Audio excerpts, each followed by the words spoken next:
Bonjour tout le monde, j'espère que vous allez bien. Alors aujourd'hui je vous retrouve dans une vidéo qui n'a rien à voir avec la beauté. Donc je vais vous donner des conseils pour avoir son code de la route. J'ai fait la demande sur Snap, je vous ai demandé si ça vous intéressait que je vous fasse ce genre de vidéo. Vous avez été nombreuses à le vouloir, donc j'espère vraiment que ça va vous intéresser. J'ai eu envie de faire ces vidéos parce que je vais faire deux vidéos. Je vais faire une vidéo sur le code et une vidéo sur le permis, enfin sur la conduite. Donc j'ai vraiment eu envie de faire ces vidéos parce que je me suis rendu compte que ce soit mes amis ou même des personnes que je ne connais pas trop, j'aimais beaucoup donner des conseils de ce côté-là et j'ai vu sur plusieurs personnes de mon entourage que grâce à mes conseils, ils ont pu avoir leur code et leur permis hyper rapidement. Donc je me suis dit pourquoi pas le partager avec mes abonnés. Et sur Snapchat, vous avez l'air d'être intéressés, donc j'espère vraiment que cette vidéo pourra vous aider et que vous aurez votre code au lab. J'ai réuni 5 conseils qui pour moi sont vraiment indispensables pour pouvoir avoir son code. Le premier conseil que j'ai à vous donner, c'est d'avoir l'esprit libre. Si vous avez des partiels ou des examens, évitez d'aller passer votre code, enfin de vous lancer à l'auto-école pendant cette période-là. Je vous déconseille vraiment de vous inscrire au code avant et pendant les examens, pendant les partiels, parce que vous ne pouvez pas avoir l'esprit à fond dans le code. Pour moi, la période idéale, c'est vraiment une période où, voilà, quand on vient de finir les partiels et que les cours n'ont pas encore repris. Pour moi, c'est vraiment la période idéale pour s'inscrire au code. Le deuxième conseil que j'ai à vous donner, c'est de réviser le code par thème. Donc, généralement, à l'auto-école, on nous donne un petit livre avec un gros livre avec le code de la route. Donc, si vous regardez le sommaire, vous vous rendrez compte que c'est rangé par thème. Donc, je vous invite vraiment à, dans un premier temps, lire ce livre. Donc, je sais que c'est chiant au début, mais lire ce livre par thème. Si vous avez des DVD chez vous, essayez de faire des séries par thème dans un premier temps. Et moi je sais que dans mon auto-école on avait aussi des codes internet, donc sur internet également je les faisais par thème. Donc c'est vraiment mieux parce que du coup vous pourrez vous faire des fiches de révision par thème et vous pourrez aussi vous rendre compte dans quel thème vous avez le plus de lacunes et dans quel thème vous avez besoin de plus travailler. Donc pour moi c'est vraiment important de travailler par thème et ça nous fait vraiment gagner du temps.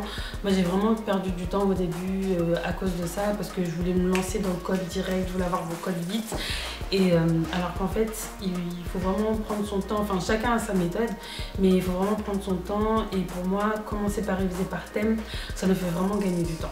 Le troisième conseil que j'ai à vous donner, c'est de noter vos erreurs et de vraiment noter la correction. Donc généralement à l'auto-école, lorsqu'on passe une série, voilà, on voit nos fautes et à la fin il y a la correction. Donc moi ce que je vous conseille de faire et ce que je faisais, c'était que je prenais en photo la correction des questions où j'ai eu une faute, où je n'ai pas trouvé la bonne réponse. Et lorsque je rentrais chez moi, je reprenais ces photos et je les rajoutais à mes fiches par thème. Et je mettais la bonne réponse, par exemple, je sais pas, qu'est-ce que je vais donner comme exemple, à quel moment on doit utiliser les feux de route, les feux de croisement, les feux de position, etc. Donc tout était noté dans une fiche et avant chaque séance, je vous conseille de relire ces fiches. Donc ça va vous permettre de ne pas reproduire les mêmes erreurs. Ça va vous permettre également de bien comprendre les situations et par exemple parce que souvent à l'auto-école, on a tendance à connaître par cœur les DVD, surtout quand on y va beaucoup. Si jamais il y a une même situation qui nous est montrée mais d'un angle différent, on va pouvoir quand même trouver la bonne réponse parce qu'on aura bien compris nos erreurs. Le quatrième conseil que j'ai à vous donner, c'est qu'il ne faut pas hésiter à poser des questions autour de vous. Donc je pense qu'on a tous des amis, des cousins, des frères et sœurs, des parents, etc. Des personnes dans notre entourage qui ont passé leur permis. Ces personnes-là peuvent vraiment nous aider à répondre à nos questions si jamais on a du mal voilà, sur certains thèmes.